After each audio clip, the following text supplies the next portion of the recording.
Hey everyone, welcome to another edition of the A-Pod. Drops every single Wednesday on iTunes and MSGnetworks.com. Fun chats, fun topics with fun people. I'm your host, Arda Ocal. Thank you very much for listening. This was a fun week, I have to say. I had a great time. We have a great guest as well. We'll get to that in a little bit. But I want to talk about my week a little bit because it's been really fun. One thing that I did this past weekend that I haven't done in a while, and I'm really looking forward to getting back into it more this summer, is checking out some live music.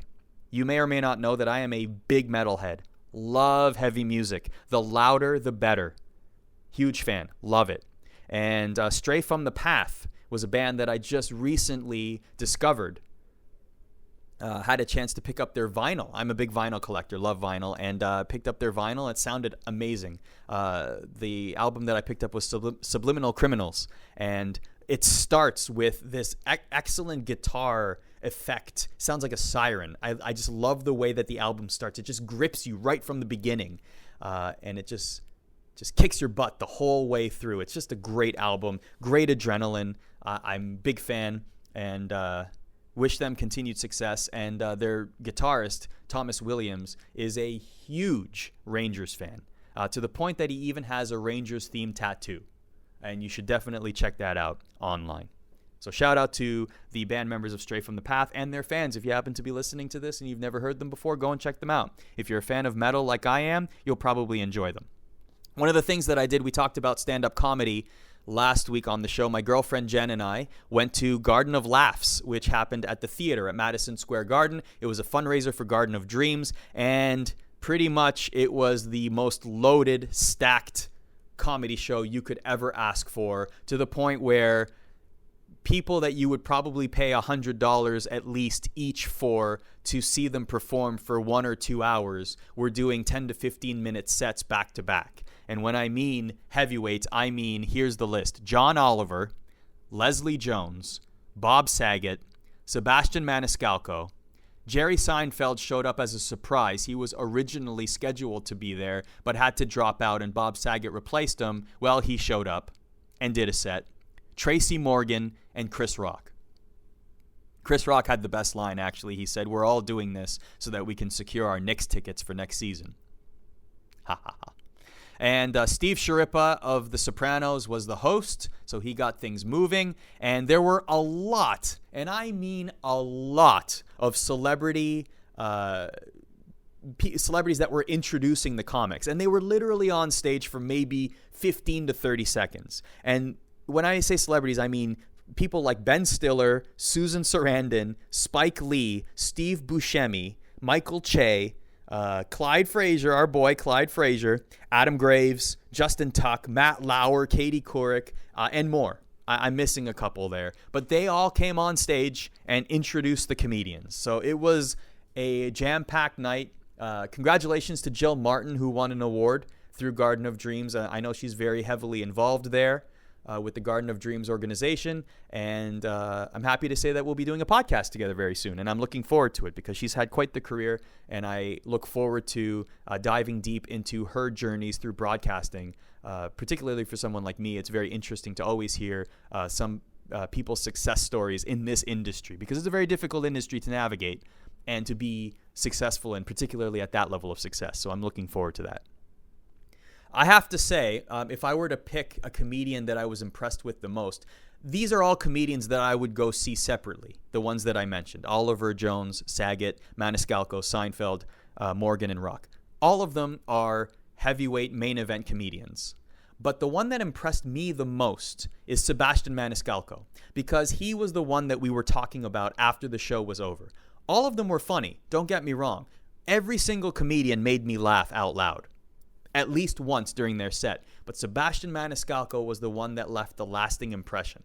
And to me, if you are in that group in the same night where you are seeing all of these killers, these amazing comedians, and this one particular person is the one you're talking about, that's special. And that shows me that if he hasn't already, he is going to become the next comedian of our generation. And I was surprised to see that his social media, I mean, I think he's at over 100,000 now, but it's not as prominent as a guy like Chris Rock or Jerry Seinfeld. And of course, Seinfeld has the best sitcom of all time, or the most successful sitcom of all time. And Chris Rock is a legend. I'm not taking anything away from them. What I am saying is Sebastian Maniscalco, from what I saw at this event, absolutely has the possibility of reaching those heights. If he's not on that path already, or if he hasn't reached that already and is just on the cusp, or whatever it is, I see him at that level of dominance in the stand-up comedy game very, very soon, because he wastes no words. Not a single motion is wasted. Every single breath he takes on that stage, movement, word, is contributing to the laugh. And I respect that so much, because it takes a lot of reps and it takes a lot of effort to put an act together like that. So shout out to Sebastian Maniscalco, who you could say is the funniest guy in the game right now. You could throw that out there. Maybe Dave Chappelle. Dave Chappelle's return is a big one. If you haven't watched his specials on Netflix, you'd absolutely have to. But Maniscalco, I mean, if you have, you got to check him out if you haven't. Let me just put it out that way. So yeah, let's talk about our guest this week. I have actually never met him face to face. He was recently in New York City. I was hoping to meet him, get a drink or whatever it is, but that'll happen down the line. He is a preeminent name in the hockey analytics world. So if you are listening to this podcast and you have never touched hockey analytics before, what are numbers in hockey? What do they track? Are they more than just goals, assists, points, plus, minus? What's this corsi thing that I've been hearing about? This is a great Hockey Analytics 101 podcast, and that's what I wanted to have a conversation about with my guest on the podcast this week, Dimitri Filipovic, who is, like I said, he is a preeminent name in the world of hockey analytics. He's been doing this for several years. He works with Sportsnet. He is definitely one of the smartest minds out there in the hockey world, and I love his podcast, the Hockey PDOcast. Now, that podcast is certainly for people who have at least some sort of foundation in hockey analytics. So if you listen to this podcast and get sort of a foundation, go to the websites that he suggests in this podcast, or how he suggests breaking in. He breaks it down very well. So if you're a little scared by hockey analytics and numbers and Corsi, Fenwick, whatever it is, my hope is that by the end of this podcast, you won't be scared and you'll actually go and check it out, and then it won't be so foreign to you anymore, or you'll develop an interest, or at least a respect and a concern about hockey analytics and the numbers behind the game. And he is definitely somebody you should follow to get into that space more, because he's right up there, in my opinion. I put him at expert level. The 10,000 hours, you'll hear in the podcast how many games he watches a day. He's at expert level. That Malcolm Gladwell 10,000 hours theory, he's there. So he is based in Vancouver, and I was really lucky to get him on the podcast, actually, because I was scrambling. I'll be honest, I was scrambling for a guest. I had a couple of guests lined up, and unfortunately we had to reschedule. And so I was left saying, oh man, and this was Sunday night. I was left wondering who I could book as a guest. And I reached out to Dimitri. I said, hey, can we do a podcast over the phone? And he said, I'd love to. I'm watching WrestleMania right now. And I said, WrestleMania is on, right? So we addressed that at the start of the podcast as well. But anyway, here is our conversation with the one and only Dimitri Filipovic. I hope you guys enjoy it. All right, so here I am at the MSG Network studio in New York City, and about a 5-hour plane ride away in Vancouver, British Columbia, is our guest who is on the phone right now. Beautiful land, used to live there myself. Dimitri Filipovic, one of the preeminent analysts of hockey in terms of the numbers and statistics. He has a podcast called the Hockey PDOcast, which I enjoy very, very much. Thanks for joining us, my friend. I know I said this off offline, but you really saved the day here on the podcast, so thank you. Well, thanks for having me, Arda. I'm really looking forward to getting this thing up off the ground and talking a little hockey with you. So before we get to that, actually, and I apologize because I do not remember much of this, but we've done podcasts before, like years ago. Yes. I mean, we should give that backstory to people. So basically, when I was just trying to get into the industry, whether it be sports broadcasting or what have you, this was 5 or 6 years ago. You were still working at The Score down in Toronto, covering the WWE, and I didn't really know what avenue I wanted to venture into, whether I was going to just focus on hockey or do all sorts of other sports. And I think it was around time of WrestleMania this time of year where we had you on to help us preview the show, and I was doing it with my best friend at the time, and we had 4 or 5 listeners, which includes both of our moms. So basically, we had a very niche audience, and you really helped us out, and you kind of helped us get a little bit of legitimacy and get us off the ground. So I'm excited to return the favor anytime I can. Was I a good guest at least? You were great. You talked with us for 90 minutes. I remember at one point you were like, "So where is this going up exactly?" And I was like, "Just don't worry about it. It'll be up on the internet." That's amazing. That's hilarious. I love. What was the name of the show? Yeah. It was called "So You're an Expert." So it was a play on the Andy Sutton quote when he berated that reporter. So we went with that, and I think it was 2011 or so. So it's been quite a while since we had that chat. Yeah, you've done 1 or 2 things since then, Dimitri. A few, just a couple. So wait, you know what? I think we should do a little bit of poetic justice here then.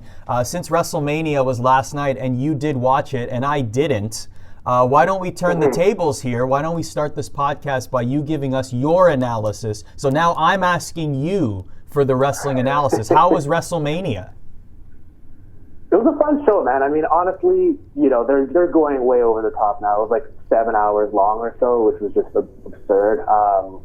It was The Undertaker's last match, which was a little bittersweet. I mean, it's time at this point. He was looking pretty rough, and I think that he's paid his dues and he's done enough matches by now. So the vibe in the room where I was watching it was a bit somber because there was a lot of Undertaker fans that have been following him for years. But other than that, it was a good card. I'm surprised to hear you didn't watch it. Are you not that into wrestling now that you're not covering it for your job anymore? That's a conversation for another day, my friend. This podcast is about you, okay, Dimitri? Maybe if you and I relaunch So You Think You're an Expert, then we can speak about it on that podcast. How about that? Well, that's an interesting idea. Let's leave that on the table and see where we go. I love it. Actually, one thing I will mention to you that you will appreciate because and what I want this conversation between you and I to be really is almost like a 101 in terms of hockey analytics. But I do want to mention this to you because I think you'll appreciate it. Is one of the things that I tried to get off the ground unsuccessfully while I was at WWE was almost sort of creating an official analytics department for pro wrestling. And I had ideas to create an equivalent of a pro wrestling corsi, which was sort of how much advantage does a wrestler have in a match and how does that correlate to the number of wins. And looking back on it, I don't think that it was probably the best avenue to have it officially with WWE because maybe that would have exposed something. But I always thought that would be kind of an interesting spin to take in pro wrestling, and I never really dove into it as deeply as I kind of wanted to. So that's still out there, I guess, a little bit. Yeah, I'm not surprised that doesn't actually exist. I mean, probably in a more unofficial capacity, like you said, but just seems like, I think the cross-section between wrestling fans and people that would be into the numbers side of things would probably be pretty high. So I'm kind of surprised that isn't out there already. The one thing that I was able to achieve analytics-wise was I remember I did the interns at the time did all the work, but they put together this Raw 1000 infographic of who had the most matches in Raw history for the first 1,000 Raws and which city hosted the most Raws. It was basically an infographic of loaded with stats. And I remember Michael Cole called that show, and I think he used 8 or 9 of those stats from the infographic directly. And we took that as a victory because it made it to the commentary desk. This is amazing. Right. Do you get that? Yeah, Do you pretty get that cool. with some of your work? Like when you put out statistics and maybe some people on television? I know that you've done spots on television before, but do you get that a lot where people use your work on television or source you or just use it? Yeah, it's super humbling. I mean, it's always crazy to see that. But the one thing I will say is that people generally butcher my name when they try to, give me some love on the air for the statistics they're using. And so that's kind of like, there's a little bit of a give and take there where I'm happy for a second because it's cool to see my work out there. But then the person just butchers my name. I'm like, oh, come on, it's not that hard of a thing. Dimitri Filipovic, you said it perfectly at the top of the show. I think it's not that hard of a thing to get out there. I think it's a unique name thing, though. And by unique, I mean unique in North America, right? Like, there aren't many Dimitri Filipovic's out there, but there aren't many Arda Ocals out there. I feel like we have sort of like a kinship in that way. Like, anybody who has a unique name sort of gets it, right? Yeah, for sure. And I'm glad that there's no other Dimitri Filipovic's out there. I feel like that would be stunting my career growth a little bit. So tell me a little bit about, were you born in Canada or were you born in Serbia? I was born in Serbia and I moved to Canada when I was 4 years old, so that was back in like '96 or so. So I've lived in Vancouver pretty much my entire life. At least all of my memories are living here. Are you? Do you subscribe to the theory that Vancouver is the hidden treasure of Canada and nobody should move there outside of British Columbia? Yeah, I definitely think so. It's interesting because being out here sort of on the Pacific Northwest, it's like it does feel like you're a little bit secluded from the rest of the world. Like whenever I go to New York or Toronto, it feels like everything is so central and around you and you can just go wherever you want with ease, whereas here you kind of feel like you're a bit secluded and I don't know, it's tough. Sometimes it feels like that's a negative thing, but then sometimes it feels like it's a real positive thing because it's like this little secret haven that we have all for ourselves. People would call it, like, I remember I lived there for about 8 months when I was working there a few years ago, and people took it as like Canada's best kept secret, even though it's a major, it's like, what is it, the third biggest city in Canada. People still sort of kept it at like, no, this is our secret. Don't anybody from Ontario come here. In fact, they'd call it Ontariable, and I took offense to that, Dimitri. How dare you guys? Ontariable? That's a pretty witty name. I've never heard anyone actually use that, but really? I might have to start incorporating that in my own slang. Yeah. Oh man, that's funny. Okay, so how did you discover hockey? What's your earliest hockey memory? Oh man, that's a good question. Honestly, I was pretty late to the party, and I think that has helped me get to where I am now because I feel like I've approached the analysis and my commentary with kind of a fresh set of eyes or a different perspective from a lot of the other people that do it, because what you see in this industry is that a lot of people that cover the sport have, been following it throughout their entire lives. Their family got them into it when they were really young. They played on teams and it's kind of been ingrained in them since the start. Whereas for myself, I was much more of a basketball guy and I played different sports and I never really got into hockey until about my mid-teens or so. And so I think that, sometimes it's a negative because I don't have the history or the backstory that a lot of the other analysts do, but I also think that I'm a bit less jaded by the sport and I can approach it with a fresh set of eyes. So you mean to tell me you were not part of the Vancouver riots?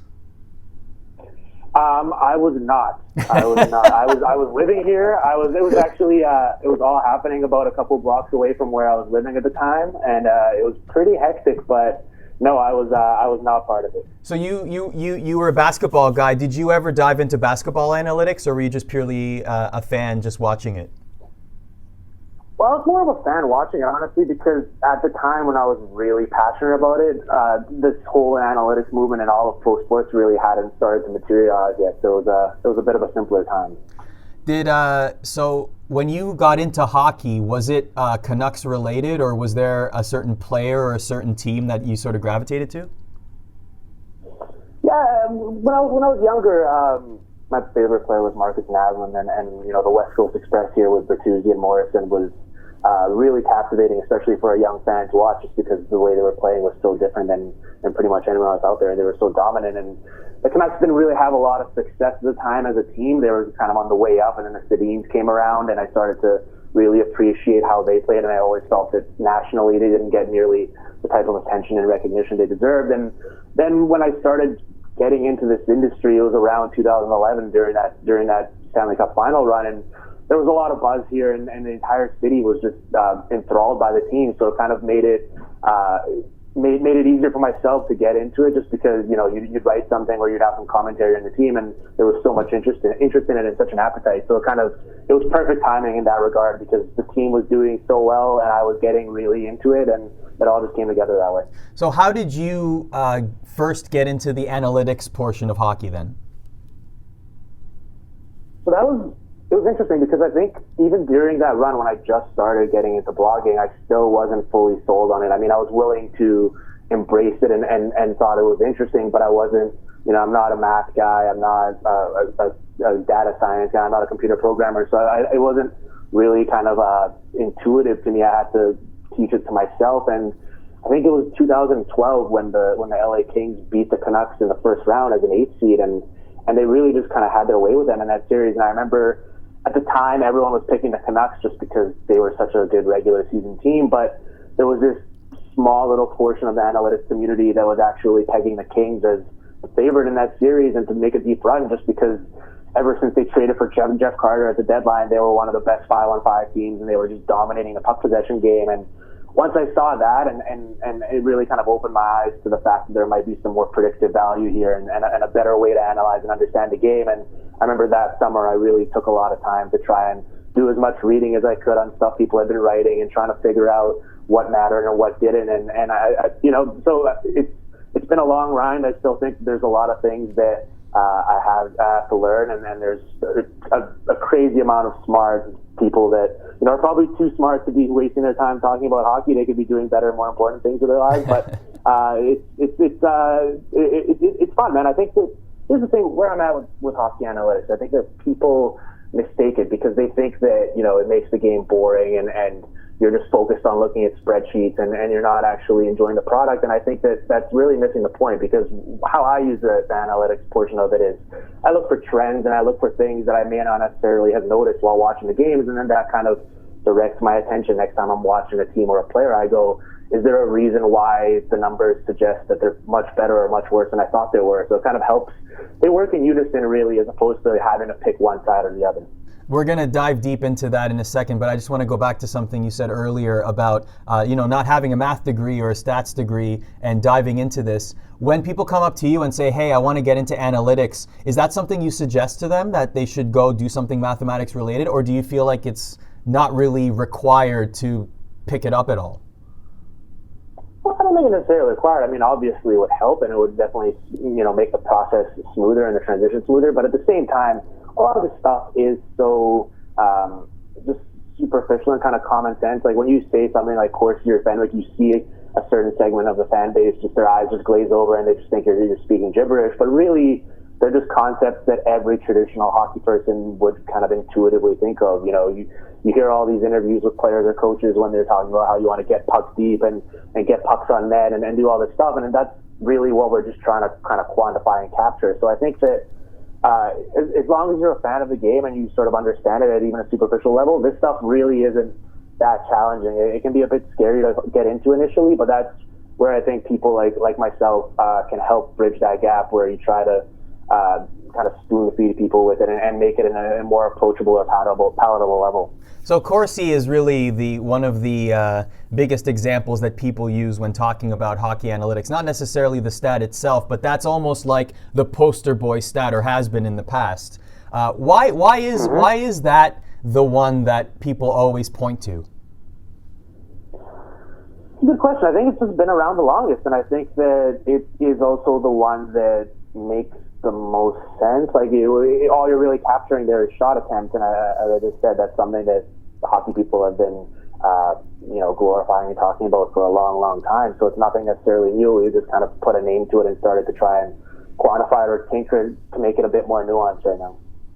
And I know that NHL.com uses shot attempts, and it's sort of in brackets, also known as corsi. Do you think that eventually we'll get away from using the term corsi? And is corsi, I don't want to say a bad word, but is it sort of gotten that reputation now among the hockey community that it's sort of, like you said, people's eyes glaze over, especially if they're not analytics people? Like, should we be just referring to it as shot attempts at this point? I think so. And you know what? I'm sometimes guilty of this too, where it sometimes it's just easier to just say corsi, especially if you does have a ring to it though, right? Like it kind of rolls off the tongue. Corsi. Like, what a great name, Jim. Yeah, his name is Jim, right? Jim Corsi? Yep, yeah, and he has a glorious mustache, too. I'm not sure if you've seen a picture of him, but he's got a lot of stuff going for him. That's great. But it's a great name, Corsi. I understand why it's easy to say, but what you just said there makes a lot of sense. So, okay, so we talked about, like, you have an interesting position in that you are diving into these analytics at a very deep level, but then you also do segments. Your podcast is very analytics centric, and you've also done stuff on television where, maybe it's not the best avenue to be as deep there. So how do you rectify, or how do you resolve that to make the analytics palatable to a wider audience? That's a great question. That's something that I've been talking about with my coworkers for a while now, especially as I've gotten into the television medium, because in most cases you only have two and a half minutes to get your point across, and you also have to realize that when I do my podcast, the people that are listening to it are going out of their way to generally listen to it and have a certain baseline level of knowledge, so I can just freely talk and without having to necessarily drop a caveat for everything or having to give a disclaimer or describe what I'm talking about. Is kind of just, we're speaking the same language, whereas when you're on television, there's a large segment of the fan base that's listening that really has no idea about any of this stuff, and you sort of have to take it really slowly and remember to do so. So it's tough. I mean, I don't know. Do you have any thoughts on how we can start to do this better? Because you watch a lot of these broadcasts, and it leaves a lot to be desired. I feel like a lot of the conversation that is happening is pretty lazy and pretty, I don't want to say unintelligent, but it's really just kind of not very stimulating. It's not really diving deeper into stuff the way I think we should be.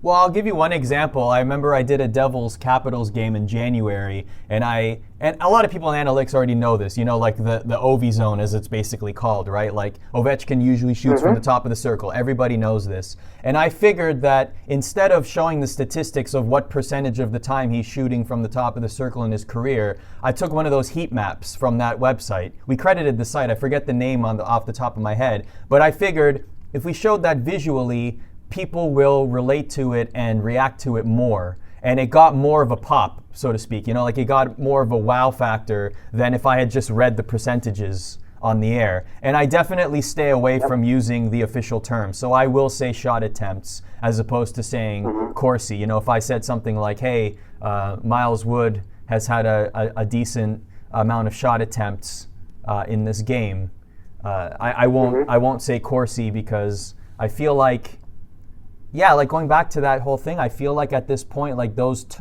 terms are very inside baseball, and I think people, especially at the mainstream level, might get turned off by the term itself as opposed to shot attempts being more palatable.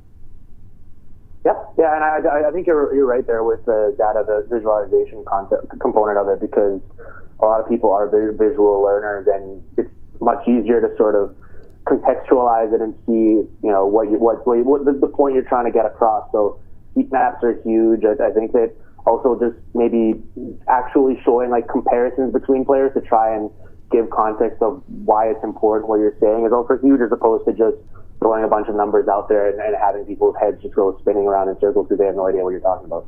So if you were to pinpoint one player, whether it's somebody that you've discovered or somebody that's unanimously regarded as the poster boy for analytics, basically being able to say this player is flying under the radar and is not getting his credit, and here are the numbers to prove it. Who would that player be in the NHL? Well, I'll give you a recent example.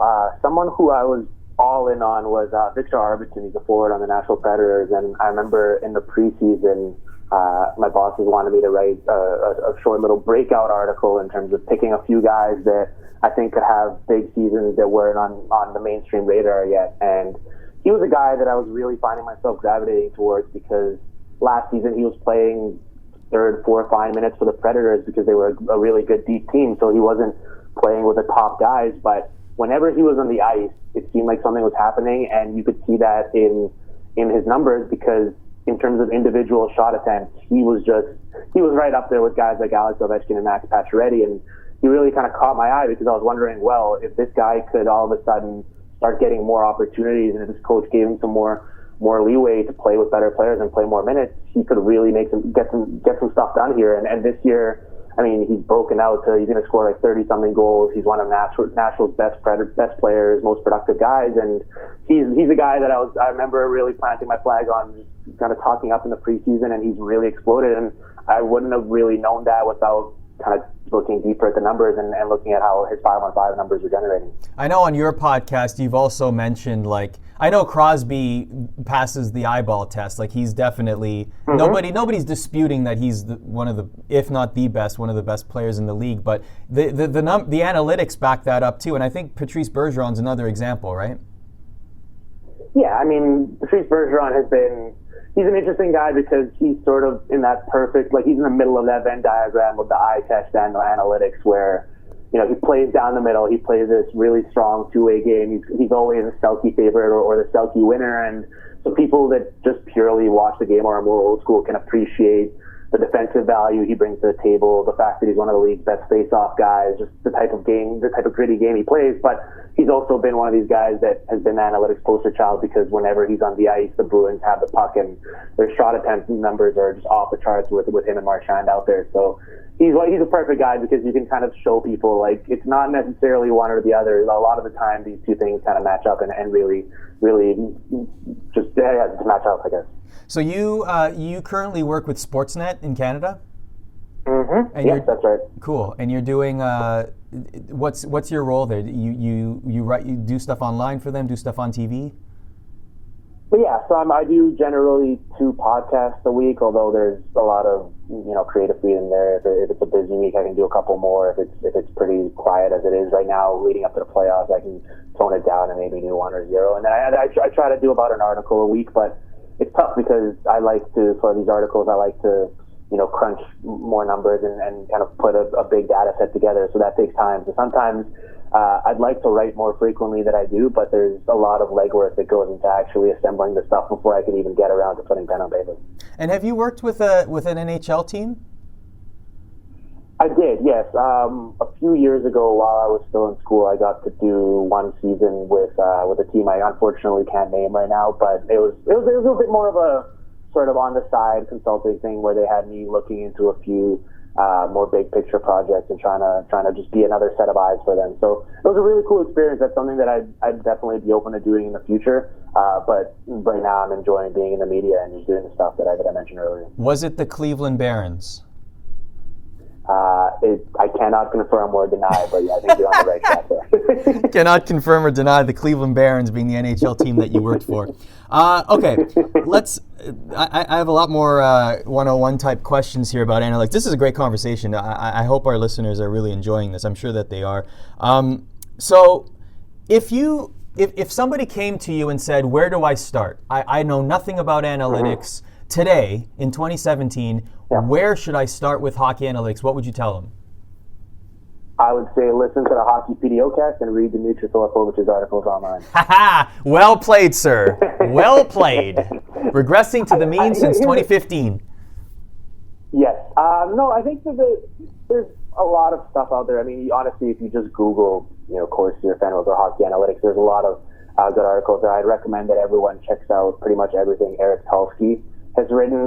He works in the Carolina Hurricanes front office, but he was one of the hockey analytics OGs who was writing about this stuff back in 2007, 2008, and he's a really brilliant guy, and he was putting a lot of this stuff together and kind of laying down the framework for what we're using right now. So I'd recommend checking out his work. And then honestly, if you just go to a website like, you know, Corsica or stats.hockeyanalysis.com and just play around with some of this stuff if you have the free time, I think that you can really learn a lot of stuff too, because you can see interesting trends there. And both those sites are laid out in a very viewer-friendly manner, where you're not going to just be looking at a bunch of numbers and not knowing what you're looking at. It really spells it out nicely for you. So I think just it's going to take time.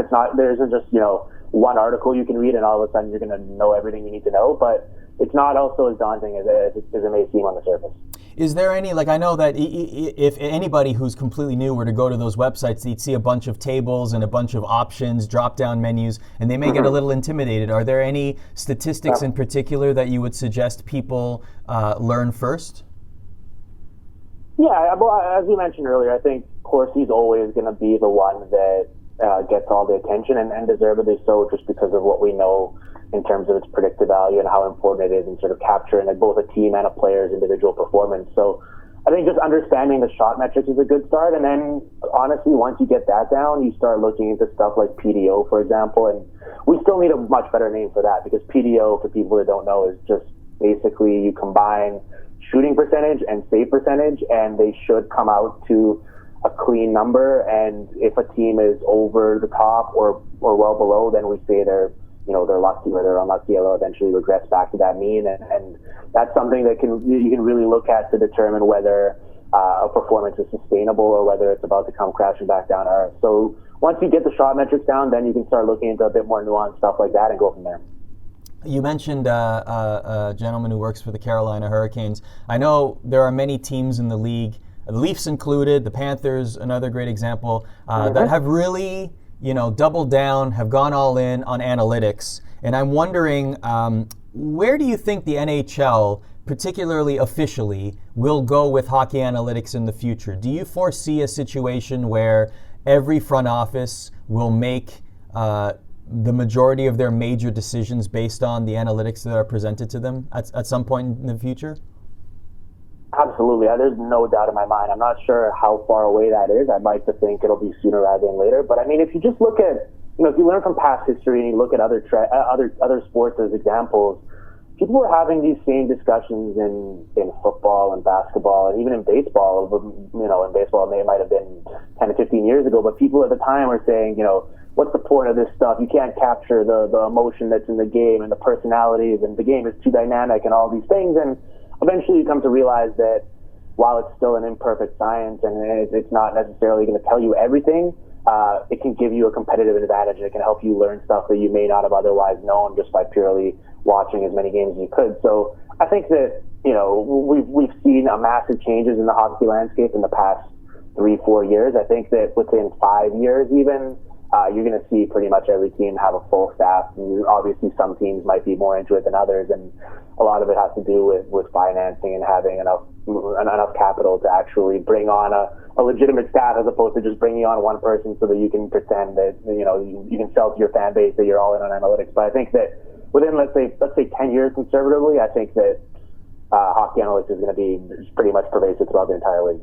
So since you started in this world, what statistics have you found have drastically improved, or which ones have been invented since that you really would put stock in? Well, it's interesting because I remember when I started, and this was in 2012, the Canucks were on the forefront of the way they were deploying their players. I remember that, a great example was how they were using the Sedins, where they were starting like 70% of their shifts in the offensive zone, and that was a massive difference between how they were using a guy like Manny Malhotra, who was a more defensively oriented third line center for them, who was starting like 10, 15, 20% in the offensive zone. So they were really trying to maximize the performance of their guys and put them in positions to succeed based on their skill sets. And I remember that at the time, that's what I really got into. But now as we've come to learn more over the last few years, we've come to kind of appreciate that some of the stuff we might have thought was super important, like zone starts and quality of competition of guys who you're playing against, might not necessarily be as important as we first thought. And it's interesting because otherwise, I think a lot of the stuff is still prevalent from when it all started. I mean, the shot metrics, the PDO, as I mentioned, all this stuff is stuff that is very superficial and seems like we should have more nuanced stuff. But until we get tracking data and until we get some more high-tech stuff that we can work with, that's kind of all we have right now. So it hasn't even really changed that much, honestly, which is interesting. You'd think that as it's gotten much more popular and more people are diving into it, that we'd have a greater wealth of knowledge, but it's kind of been pretty much status quo for the past few years, I feel like. You brought up a really interesting point there. Like all of these websites that have these giant databases of all of these things that happen during a particular game, how do they collect all of this data? Well, so they basically scrape the information from the NHL's play-by-play data. So you have, who's on the ice, where the shots are coming from, when the face-offs are happening, all that, and they just have algorithms that basically just pull all of it and put it into more palatable data sets for people to be able to sort through. But I think that a big point of contention for people like myself has been we're not going to take that next step as analysts until the NHL joins what the NBA has been doing, for example, with SportView, where they have cameras at every game that are, tracking the coordinates of where all the players are at all times and giving you a larger set of information of what is actually happening pretty much at every instant. And once we have that, we'll be able to really kind of figure out where shots are coming from ideally, what areas on the ice are super important or what aren't, and it's just going to completely blow everything we have out of the water right now. So I'm eagerly awaiting that. It seems like the NHL, for whatever reason, is hesitant to fully dive into that, but I'm hoping that within the next couple of years we're going to get access to it. I was just going to say, do you think that this is coming to the horizon, or is there an outside company that could accomplish this, or does it have to be the NHL?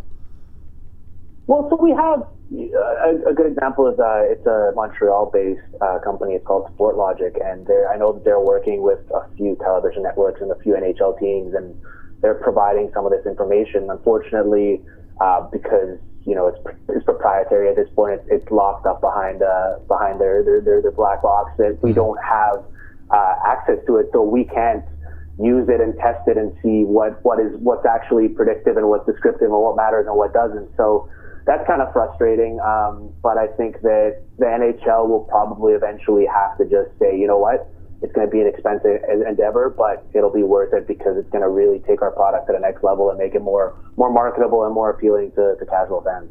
So I know that you're on this podcast. I definitely want to put the focus on you here, but for people that want to start following influencers in the analytics game, other than subscribing to the PDOcast on iTunes and finding your articles on Sportsnet and following you at Dim Filipovic on Twitter, who can you name a few analytics accounts, whether it's people or whether it's companies, that people should start following now if they want to dive deeper into the analytics game and just get good information on a daily basis or weekly basis? Yes, I mean, Michael Blake McCurdy, who I'm sure you've seen, he does great data visualizations, and he does an excellent job of putting stuff together, whether it's, projections or playoff odds or just pretty much anything you could possibly think of. He does a great job of relaying that information in a much easier to consume level. So I think he's definitely someone, if you're really into it and you want to get a bit more complex with it, I think at DTM About Heart, Don't Tell Me About Heart, is a great follow.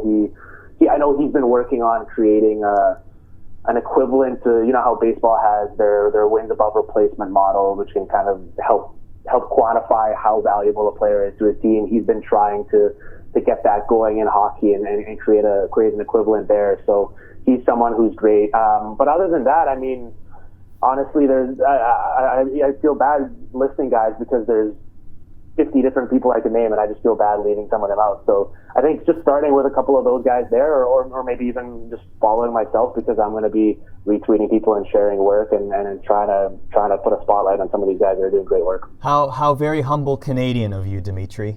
I've been told. I mean, my Twitter bio is good Canadian boy, and Don Cherry has even said so. So I have to keep up the image and keep up the brand. I like it. Keep the gimmick going. That's very nice. Yes. Let me ask you this: how many hockey games do you watch a night during the season? Oh my goodness. Honestly, I watch way too much hockey for anyone's good, which is really funny because, as an analytics guy, the most common argument or diss I get from people who might be trying to be detractors of my work is that I don't watch the game, which is really funny because I'd say I watch, a conservative estimate is about 5 games a day, pretty much every single day. I work from home and my job is hockey. So I mean, when people get up, go to work, get a cup of coffee, and work on their 9-to-5 job, that's basically what I'm doing at home, just catching up on games from the previous night. So, there's certain teams that I probably don't watch as much as others, and there's ones that I gravitate towards, or certain players that I like to watch more, but I try to really spread the wealth and watch as many games as I can, even if it means watching a Coyotes versus Sabres game, that means absolutely nothing in the grand scheme of things, just because you might pick up stuff that you might not have otherwise.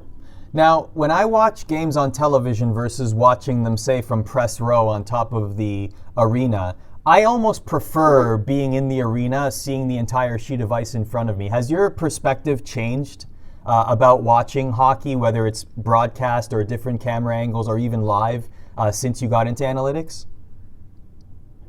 Yeah, it's interesting. You can definitely pick up stuff being in the building and watching it from that bird's eye view that you can't from home. I think that what I'd say is I generally prefer to watch the games from home just because it's much easier to bounce around, especially on a busy night if it's a Saturday and there's 6 games going on at the same time. I'm always kind of reticent of just focusing on purely one game because there's so much happening around the league. But no, you're right for sure. I mean, just kind of having that grand view of everything that's happening allows you to pick up on certain specific player traits or maybe the way a guy is doing something that might help explain why his numbers are better or worse than you would have thought. Since you got into this, it's been a few years now since you've gotten into the analytics game. Has it at all affected your love for hockey? I mean, it's increased it, honestly. Like, I really? think that here's the thing, now that I'm really fully dived into it and looking at pretty much everything that I can, it's really helped me kind of pick up on certain little nuances or trends that I wouldn't have otherwise, and help me appreciate, just like I said, maybe a certain playing style, or especially schematically, I feel like, because as I mentioned, I got into hockey late and I never really played. So in terms of the X's and O's, that was something I was really slow to pick up on just because of the jargon and the way coaches and players speak. It was something that was very foreign to me. So over time, that's something that I've come to appreciate and learn. And now in terms of, breakout schemes, how defensemen get it out of their own zone, or how teams set up on the power play, that's stuff that I've really begun to pick up more and more crisply and keep a closer eye on. And that increased my love of the game, if anything, I feel like. So are you able, now that you have this analytics background and you're an expert in this field, are you able to watch a hockey game with that completely shut off? Or is your mind always thinking analytics? I think they're using the term expert there very loosely. But I'd say so. People paid to watch you talk on stage at an analytics conference. I think that's pretty awesome. Yeah, no, that was very cool. Yeah, at the Sloan conference. No, you're right. I think that it's tough for hockey. That's why I still enjoy watching whether it's a basketball game or a football game or tennis or what have you. I'm a real connoisseur of sports in general, so I like watching some of those games just because I don't go into it with this pre-existing knowledge or sort of big picture view of what's happening. So it allows me to just kind of shut the brain off and watch it for a little bit and be more of a fan. Whereas with hockey, I'm always thinking of, if something happens, what does that mean for this other team or for this other player? And it's always trying to kind of connecting the dots. So you're right. Sometimes it can be a little bit of a mental grind just because you can't really take anything at face value. You have to kind of keep your mind going at all times. But I've grown to appreciate that and just kind of take it for what it is. Last question for you, Dimitri. You sort of alluded to this with NHL and the different camera angles or the data collection, but in an ideal world for you, and I'm going to use the word again, as an expert in the hockey analytics field, okay? What would be your ideal scenario for the future of hockey analytics? Oh, that's a good question. I think that it's the scenario we laid out earlier. I mean, honestly, if you look at just where the NBA is right now, for example, even a few years ago, it was so far behind baseball, and people were saying that it's too dynamic of a game, it's too free-flowing, you can't use numbers to quantify what's happening. And then someone like Daryl Morey came in and started working with the Houston Rockets and started revolutionizing the game and looking at stuff that other people weren't. And now you see where the NBA is in terms of just how viewer-friendly it is, how teams have realized that, you should play a smaller lineup of guys that can all shoot the ball and spread the court, and the game is just so much more free-flowing and exciting and higher scoring with teams shooting a record level of threes now, unlike anything we've ever seen before. And I think that's where I'd like to think hockey will go, where we're going to get information that is going to change our perception of what's happening, and we'll realize what's important, what's not, what's the next wave is in hockey, and teams will adjust. And the game will open up more and be more viewer friendly, and that's the direction we need to be headed in. We need to be finding a way to cater this to the casual fan, because the people that love hockey already are in it for the long haul and aren't going to be tuning out. But for hockey to take that next level, we need it to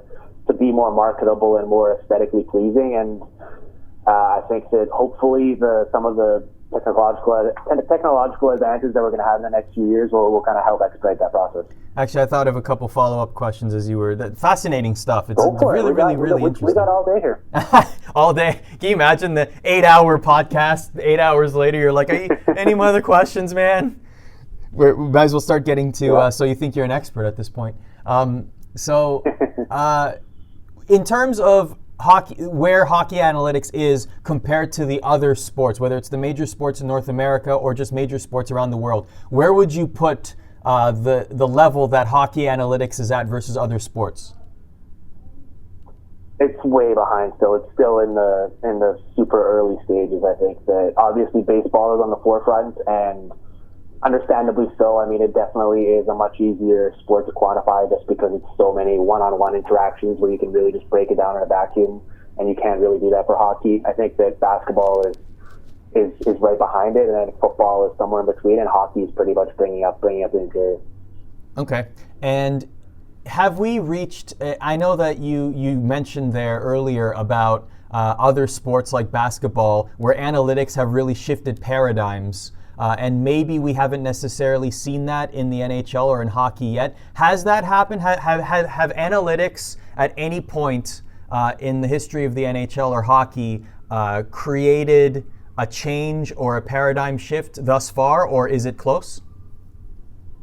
Well, we're seeing small stuff. I mean, nothing monumental, but a good example is right now, if you watch a game, teams are much more frequently using 4 forwards and 1 defenseman on the power play, for example. And that's something that really goes against convention, because for the longest time, coaches, just like at 5-on-5, were using the 3 forward, 2 defenseman setup to be more balanced and prevent other teams from creating short-handed opportunities. But the past few years, we've come to realize that if you use 4 forwards on the power play, you're going to create much more high volume opportunities and many more goals. And you might give up a few more shorthanded opportunities for the other team coming the other way, but it's still going to be a massive net positive. So I think that's a good example where teams have become more open to trying new stuff and being more aggressive to create scoring opportunities, thanks to the use of data analysis, which wasn't the case even as recently as 5 years ago. Well, Dimitri, you've been very generous. Thank you very much for your time and continued success with Sportsnet and with the Cleveland Barons. I'm certain that that's the team. I appreciate you having me on, and let's definitely do this again sometime. Right on. So there it is, our conversation with Dimitri Filipovic. You can follow him on Twitter at Dim, D-I-M, Filipovic. And I definitely suggest you do. Subscribe to his Hockey PDOcast on iTunes, PDOcast. Very clever name, too, I have to say. Very clever name. And he has articles that you can read on Sportsnet. The weekly blog, Arda's Words on a Blog, features my 2 good friends from Marvel Comics. They have offices in New York City, and it's a great place to visit. I had a chance to do that again recently, so I write about it. My good friends Ryan Agent M. Panagos and Ben Morse are 2 awesome dudes that I am glad to call friends. And the latest blog post that I put up was about the intersection of hockey and Marvel Comics. And there isn't very prominent intersections, but we find a couple. So please check it out. It was an interesting dive into that conversation. So we found a few references, which were pretty cool. Arda's Words on a Blog drops every single Monday at msgnetworks.com. The next MSG Hockey Show is going to be April 9th, and I just heard that another episode, which may or may not be the last of the season, will be on April 11th. So a couple episodes of the MSG Hockey Show coming up, which I'm very excited about. And thank you very much for listening to another edition of the A-Pod. We will be back next week, so have a great week, everyone.